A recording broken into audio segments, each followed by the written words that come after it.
Hello everyone, welcome to my channel Sahu academy. This is Anshu. So guys, कैसे हैं आप सभी? आई होप आप सभी सेफ होंगे। गाइस, आज की वीडियो में आपको बताने वाला हूं एनवायरमेंटल स्टडीज का सिलेबस। चाहे आप डीयू सोल से कर रहे हो, रेगुलर या एनसीडब्ल्यूईबी, और अगर आप किसी भी कोर्स से कर रहे हो, चाहे बीकॉम, बीएससी या बीए, तो उस सभी में ये जो कंपलसरी कोर्स है एनवायरमेंटल स्टडीज फर्स्ट सेमेस्टर में आता है। तो इसके आज मैं सिलेबस आपके साथ डिस्कस करने वाला हूँ। अगर आप मेरे चैनल पर अभी नए हैं तो चैनल को भी सब्सक्राइब कर लीजिए, बेल आइकन को प्रेस कर लीजिए ताकि आपको सभी वीडियोस का नोटिफिकेशन सबसे पहले मिल जाए। तो चलिए शुरू करते हैं आज की वीडियो।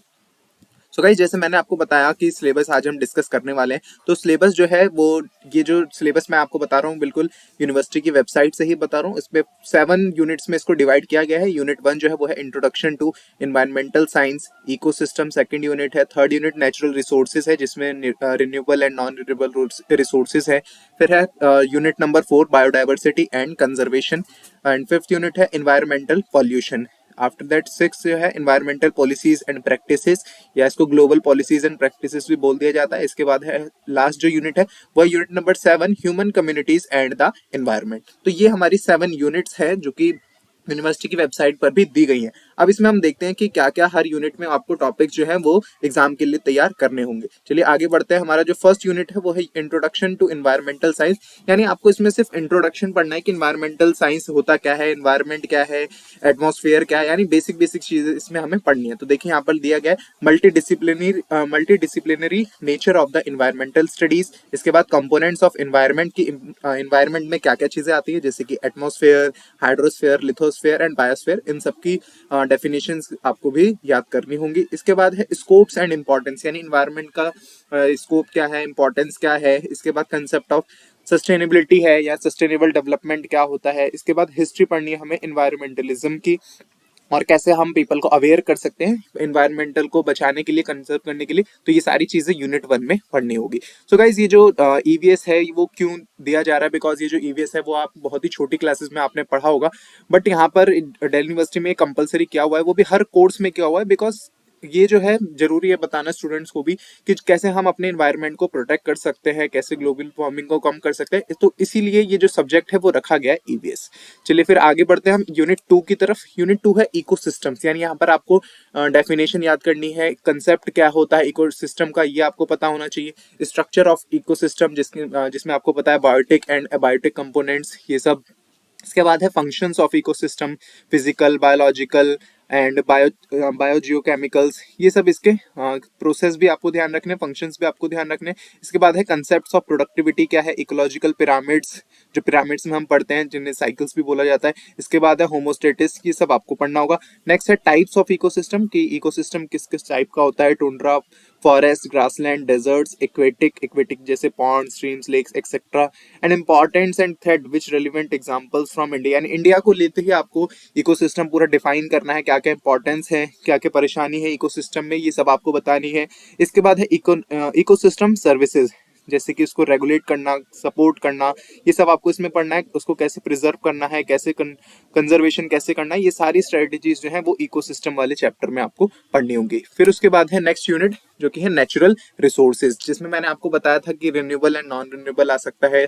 और इसके बाद बेसिकली जो इसका डिफरेंस है वो आ जाता है एग्जाम में। इसके बाद इसमें आपको लैंड रिसोर्सेज जैसे कि mineral, soils, agriculture, crops, natural forest products, medicine, ये सब आपको इसमें पढ़ना होगा। फिर यहाँ पर हम बात करें वाटर रिसोर्सेज, एनर्जी रिसोर्सेज क्या है, और कुछ केस स्टडीज भी, जैसे कि किसी मूवमेंट के ऊपर आपको एक पैराग्राफ लिखने के लिए आ सकता है, जैसे चिपकू मूवमेंट हो गया।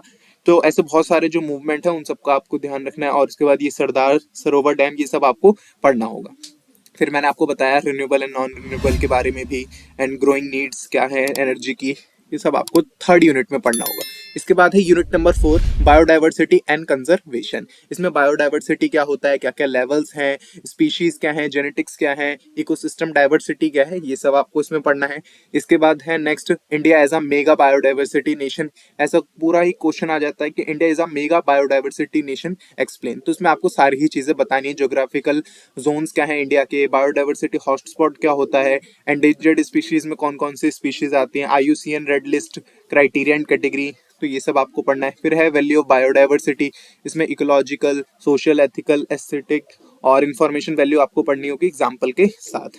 नेक्स्ट है थ्रेट्स टू बायोडाइवर्सिटी, उसके बाद है बायोडाइवर्सिटी कंजर्वेशन स्ट्रेटेजीज, कैसे हम इसको कंजर्व कर सकते हैं। फिर यहाँ पर भी केस स्टडीज हैं, जैसे कि प्रोजेक्ट टाइगर क्या है, प्रोजेक्ट एलिफेंट क्या है, और कंटेम्प्रेरी इंडियन वाइल्ड लाइफ क्या है, ये सब आपको इसमें पढ़ना होगा। वेस्टर्न घाट को कैसे हम सेव कर सकते हैं, इसका जो मूवमेंट है, तो ये सब भी आपको इस यूनिट में पढ़ना होगा। इसके बाद नेक्स्ट जो यूनिट है वो है यूनिट नंबर 5, इन्वायरमेंटल पॉल्यूशन। यहाँ पर सारी पॉल्यूशन की चीजें आएंगी इन्वायरमेंटल पॉल्यूशन में। एयर, वाटर हो गया, थर्मल हो गया, नॉइज हो गया, इसके क्या क्या कॉजेज है, क्या इसके इफेक्ट है, हम इसको कंट्रोल कैसे कर सकते हैं, primary and secondary air pollutants क्या होते हैं, और एयर एंड वाटर का क्वालिटी स्टैंडर्ड क्या है, कैसे हम मेजर करते हैं पॉल्यूशन को, ये सब आप इसमें पढ़ेंगे। फिर nuclear hazards and human health risk, ये भी इसमें है। सॉलिड वेस्ट मैनेजमेंट, की वेस्ट का मैनेजमेंट कैसे करना है, ई वेस्ट क्या होता है, वेस्ट सेग्रेशन क्या है, डिस्पोजल क्या है। इसके बाद पॉल्यूशन की भी केस स्टडीज हैं, जैसे कि कुछ स्कीम्स होती हैं गवर्नमेंट की, जैसे गंगा एक्शन प्लान हो गया, और Delhi air pollution and public health issues, plastic waste management rules, और उसके बाद भोपाल गैस त्रासदी थी। तो ये सब हमारा चैप्टर नंबर 5 इन्वायरमेंटल पॉल्यूशन के अंदर आएगा।